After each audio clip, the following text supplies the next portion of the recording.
것을 축복합니다. 민수기 시작을 했는데 벌써 32장, 이 민수기가 이제 모두 36장으로 되어 있는데 마지막 이제 종착역을 향해서 나가고 있네요. 오늘 이제 32장부터 마지막 36장까지는 새로운 단락이 시작이 되는데 그건 뭐냐면 이제 본격적으로 분배가 시작이 됩니다. 분배. 가나안 이제 가나안 땅에 아직 입성을 하지 않았습니다만 오늘 보는 사건 가운데 가나안 요단강 이제 동편까지 이제 영토가 되어서 본격적인 그러한 가나안 땅 분배와 관련된 내용들이 실려져 있는데 특별히 오늘 32장에서는 이 갓 지파와 르벤 지파가 이제 그리고 이제 므낫세 반 지파라고 하는 건 뭐예요? 말 그대로 반. 므낫세가 요단강 동편의 반, 서편의 반. 그래서 반 지파예요. 그래서 반이 므낫세 지파의 이 절반이 이제 이 세 지파가 요단강 동편 땅을 이제 분배받는 그런 사건이 기록되어 있습니다. 앞에서 이제 이 본격적으로 사실 이 정복 전쟁이 시작된 것과 다름이 없는 것인데 이제 군사적인 위협이 되었던 접경 지역에 이 모압 평지에 머물러 있을 때 접경 지역에 있는 그런 아모리 족속 그래서 헤스본 왕 그 이제 시혼과 바산 왕 옥을 물리쳤죠. 아모리 족속을 물리쳤죠. 그리고 어제 봤던 것처럼 이제 군사적인 그러한 이 공격, 군사적인 위협이 되는 나라뿐만 아니라 영적으로 이게 이제 안 좋은 영적으로 굉장히 큰 해를 끼쳤던 이 뭐죠? 이제 미디안 족이죠. 이 미디안 족속을 쳐서 어제 멸했던 사건을 보았는데, 자 이제 사실 정말 시작이 된 거예요. 정말 서쪽만 건너면 돼. 요단강 동편에 머물러 있기 때문에 서쪽을 이제 요단강을 건너서 서쪽을 들어가면 정말 막바지 가나안 정복 전쟁이 시작되는 시점이에요. 그런데 그 시점에서 오늘 이제 이 정복 전쟁에 찬물을 끼얹는 그러한 사건이 발생하는 거예요. 우리가 읽었듯이 이 르벤과 갓 지파의 이 대표들이 모세를 찾아와서 한다는 말이 우리 이 요단강을 건너지 않고 우리는 이 땅에 우리의 기업을 달라. 우리는 여기에 정착하겠다. 이런 소리를 해요. 여러분 이게 보통 사건이 아닌 거예요.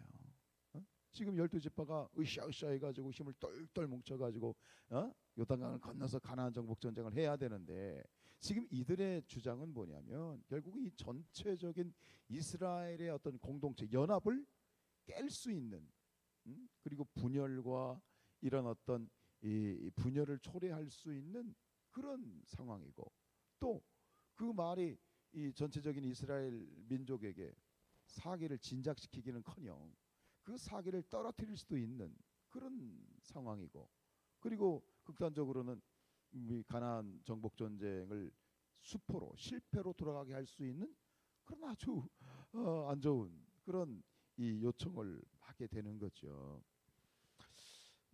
이 부분에 대해서 이 기본적으로 이 모세는 크게 이 두 지파를 책망을 하지요. 그러면서 너희들의 지금 주장이 마치 무엇과 같다? 38년 전에 가데스 바네아에서 있었던 대반역 사건과 비견이 된다. 여러분들 지금 우리가 민수기를 읽어왔습니다만 이 가데스 바네아에서 있었던 이 대반역 사건 계속 등장하잖아요.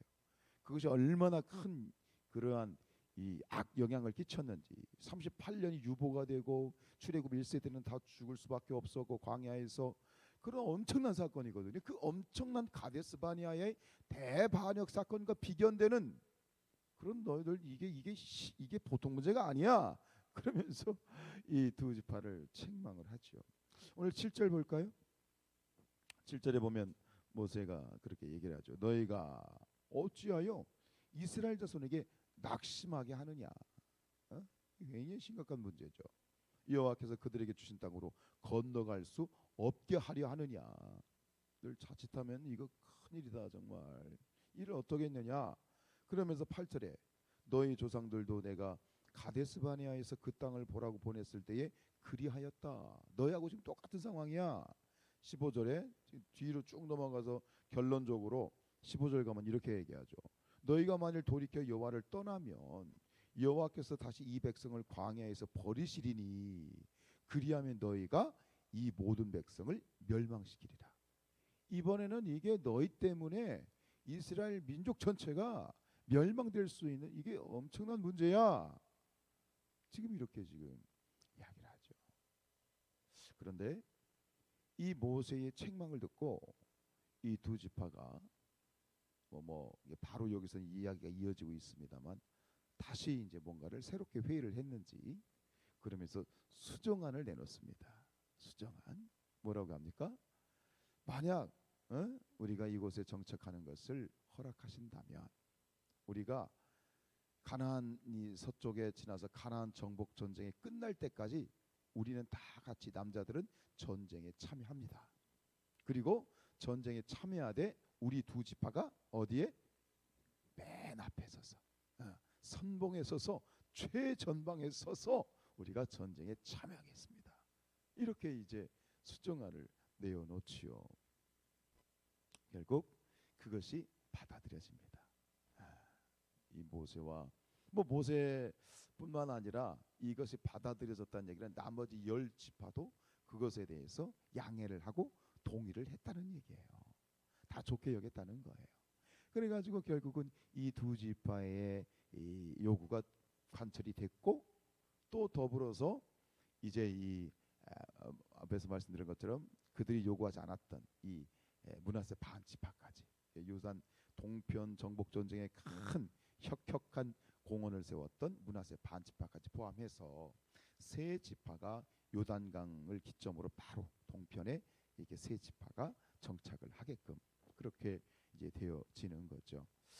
이 지금 두 지파가 이제 요단강 동편에서 정착을 하겠다라고 했던 것은 사실 기본적으로 그 마음에는 이기적인 마음이 깔려 있는 거죠. 그죠? 기본적으로. 그러나 이기적인 마음이 깔려 있지만 사실 어찌 보면 그들이 보기에 이 1절에도 나와 있지만 1절에 보시면 그들이 이렇게 주장을 할 수밖에 없었던 현실적인 이유가 제시가 돼요. 1절에 보면 이렇게 되어 있어요. 르우벤 자손과 갓 자손은 심히 많은 가축대를 그러니까 이 그들이 가지고 있는 기본적인 산업의 기반이 목축인 거예요. 근데 그 이 요단강변을 보니 목축하기에 너무너무 좋은 환경인 거지요. 그래서 그것에 대해서 현실적으로 요구를 했던 것이지요. 그래서 그들의 어떤 산업의 목적에 맞게끔 그렇게 땅을 이제 분배를 받은 것인데 근데 결과적으로 보면 이것이 어떤 일이 벌어지냐면 합력해서 선을 이루게 돼요. 무슨 얘기냐면 이제 요단강을 이제 건너서 가나안 정복 전쟁을 하는데 그것이 우리가 이제 한 달 만에 전쟁이 끝난다. 1년만 싸우면 된다. 이런 어떤 프로젝트가 있는 게 아니잖아요. 일단 건너가서 싸움이 시작되면 그 전쟁이 언제 끝날지 몰라요. 기약이 없는 전쟁이에요. 여러분 전쟁을 할 때 이번에 우크라이나 러시아 전쟁할 때 이런 걸 보셨잖아요. 중간에 이 우크라이나가 드론을 띄워가지고 무엇을 갖다 공격하죠? 후미에 있는 보급선들을 공격하고 이 전쟁에서 승리하기 위해서는 앞에서 막 싸우려면 뭐가 계속 지원돼야 돼. 무기하고 식량이 계속 지원돼야 되잖아요. 그러니까 무기와 식량이 보급이거든. 이 보급이 차단이 되면 전쟁을 할 수 없는 거예요. 결국은 이 뒤편에 요단강 동편에 이제 안착하게 된 이 세 지파가 가나안 정복 전쟁을 위한 뭐가 되느냐면 보급 기지 역할을 하는 거예요. 뒤에서 든든히 진정이 1년이든 2년이든 10년이든 그 전쟁을 완전히 수행할 수 있도록 뒤에서 든든한 배후 역할을 할 수 있는 그런 어떤 이 시스템이 갖추어지게 되는 것이죠. 결국 이런 이스라엘의 이 정복 전쟁의 중에는 원칙이 있었어요. 그건 뭐냐면 공동 정복, 공동 분배, 또 공동 정착이었는데 어쨌든 가나안 정착이라고 하는 정복이라고 하는 대원칙이 깨어지지 않으면서 원칙이 지켜지면서 또 효율적인 그런 어떤 합력하여 선을 이루는 일들이 벌어지게 된 거죠. 이것이 오늘 우리 교회의 모습이 되어야 된다. 이것이 오늘 우리 교회의 모습이다라고 하는 거예요. 원칙이 깨어지지 않으면서 서로가 양해하고 또 자신들이 해야 될 책임을 또 다하고 하면서, 그래서 지금 오늘날 이 세상이 이기주의화되어 있다, 개인주의화되었다.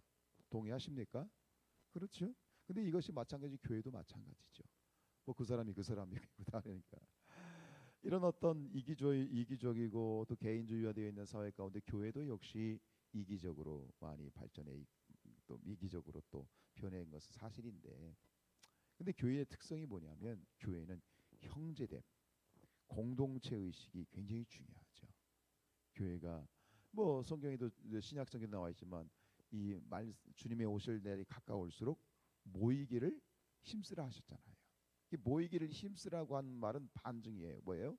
모이기가 힘들다는 얘기야. 모인다는 건 그냥 사람이 모인다라고 하는 어떤 물리적인 모임을 떠나서 한 마음이 되는 것이 갈수록 쉽지 않다는 거야. 사람들이 많이 배우고 나름대로 자기 주장도 있고 참 하나가 되기 힘든 것이 사람인데 교회도 마찬가지예요. 응? 목회하면서 참 그거를 뼈저리게 느끼는 것인데, 그러나 그렇기 때문에 이 교회가 회복해야 되는 게 뭐냐? 하나됨, 형제됨. 여러분, 우리 교회는 형제다, 예? 가족이다. 이 공동체성을 회복해 나가야 되는 것이죠. 더 나아가서 교회가 회복해야 되는 건 뭐예요? 그것은 형제를 넘어서 전우회를 가져야 된다. 전우회, 역전의 용사들이 모였다. 전우회, 우리는 함께 싸우는 그러한 전우다라고 하는 그런 의식이 있었으면 좋겠다 싶습니다. 혼자 가면 빨리 갈 수 있습니다. 그러나 함께 가고 둘이 가면 더디지요. 그러나 하나님께서는 더디더라도 함께 가기를 원하십니다. 함께 가기를 원하고, 교회는요 독창이 아닙니다. 교회는 합창하는 곳이에요. 여러분들 성경 읽을 때도 이렇게 보면 그래요. 입을 맞춰서 읽으셔야 돼. 내가 이들이 막 읽지 마시고요. 성경도 읽을 때도 훈련이에요. 같이 들으면서 같은 템포를 가지고 성경을 읽으세요. 이것도 하나의 훈련인 거예요. 우리 교회가 서로를 돌아보고 함께하고, 내가 이 교회를 위해서 우리의 지체들을 위해서 당연히 행사할 수 있는 권리도 포기해야 되고 옆을 두루 살필 수 있는 것, 그것이 바로 교회죠. 교회를 세우는 것은, 우리가 하나님 앞에서 교회 생활하는 것은 어떤 일들을 하는 것이 아니에요. 때로도 그런 생각할 때가 있었죠. 여러분, 교회 신앙생활은 교회 일을, 큰 일을 행하는 게 아니에요. 중요한 것은 교회 생활은 뭐냐? 사람을 세우는 거예요. 교회는 일이 아니에요. 교회는 사람이에요. 사람을 세우는 것이 교회를 세우는 것이죠. 우리 사랑하는 성산교회가 더 하나 되어지고 연합되어지고 아름다운 형제 공동체성 넘어서 전우회를 가질 수 있는 그런 공동체가 될 수 있기를 주님의 이름으로 축원드립니다. 기도하겠습니다.